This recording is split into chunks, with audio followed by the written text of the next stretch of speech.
All right, so video 19, and then I think I will have this as a resource, the whole explanation of what the chart really represents will at least be on video. And I think we've been recording 18 videos or 19 videos. Did I say 19 or 18? I think 19? I don't remember. It might be 18. I gotta go look. Anyway, I'm gonna do the explanation of what this is. And this part, in a nutshell, is our interaction with the world as it relates to God's plan. There's only one master plan, and this is what I would say is God's perfect plan, this line here.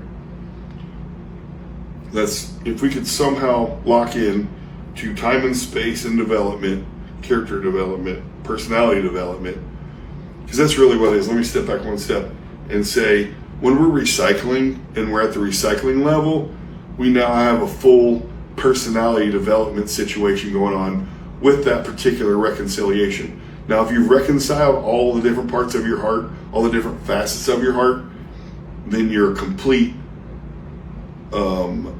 recycled soul that is now viable in the world of time and space, if that makes sense. Hopefully it does. But there's an interaction point. This is the interaction point here. God's perfect will for our life, perfect legacy path, is this line. It's a 45-degree line going up and to the right. And if you want, once I get all of my things together, our symbol will be a symbol that's going up and to the right. Because time goes straight, and we always aim higher, because aiming higher is the higher frequency.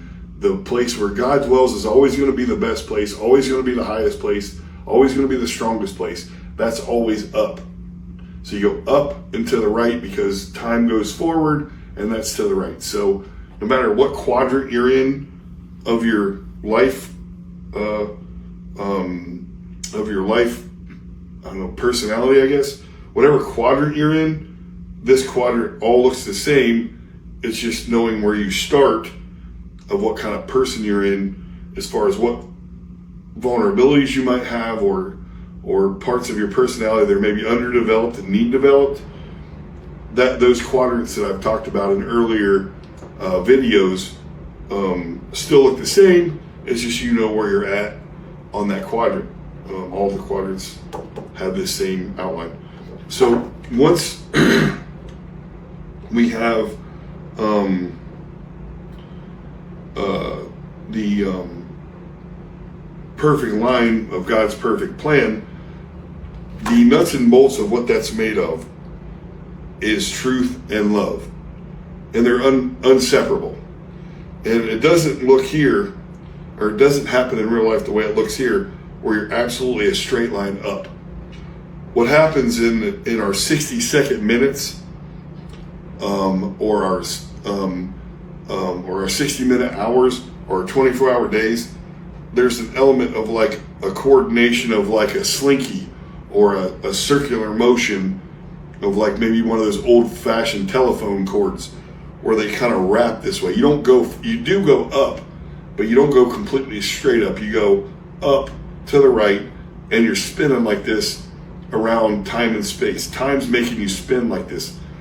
And what happens is, and I have a poem I'll post that a person, I gave him credit for it, once wrote about yin and yang. If you ever seen a yin and yang symbol, that's kind of like the circular pattern that happens in your motion through reality, okay?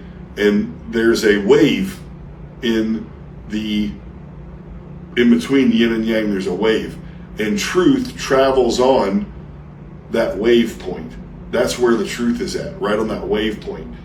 And so our job as humans is, as we're traveling through time and space and we have a recyclability, we basically just surf on that little curve of the yin and yang of life. We stay on that as much as we can, staying right on truth, right on the curve, and that will keep you with a straight trajectory. And although you're spinning in a circle this way through time, you're balancing on one spot, and so it gives you the illusion of, hey, I'm going perfectly straight. And that's what we all want.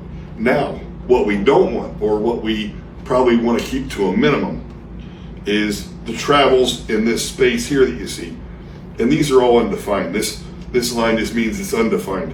In other words, in some people's life, you could have, this represents grace, because we're on the spiritual side of the chart, and then on the physical side you have mercy.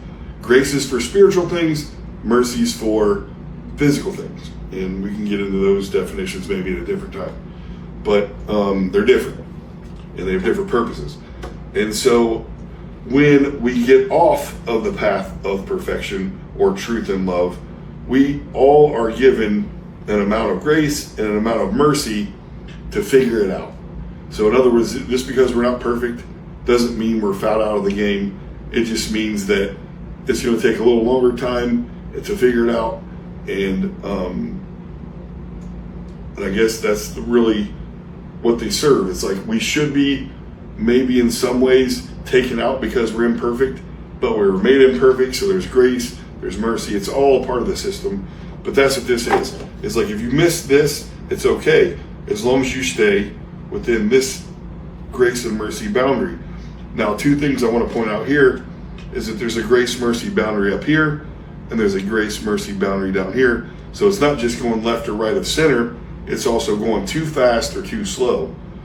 In the same way, if you can't get yourself going either in your spiritual walk or even in your physical life, you can't get off the mat and go forward, you might be stuck down in here.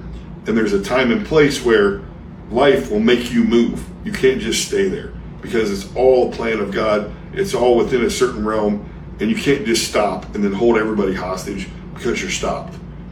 In the same way here is that God's in the front seat of the car, driving the car.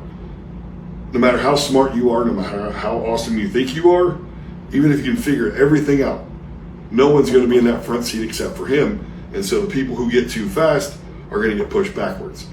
And what I know to be true is basically all levels of maturity take about 4 years to mature. That's a time span. And then what I also know is that God will not let us get more than 48 hours ahead of time before he starts pulling us back. Because I've tried all the boundaries and I've tried all the different positions, and that's when I came back with the answers, that's where I'm at. So there's one other piece I want to talk about this middle, but I'll save it for the next one because it's pretty important, and I'll see you on the number 20.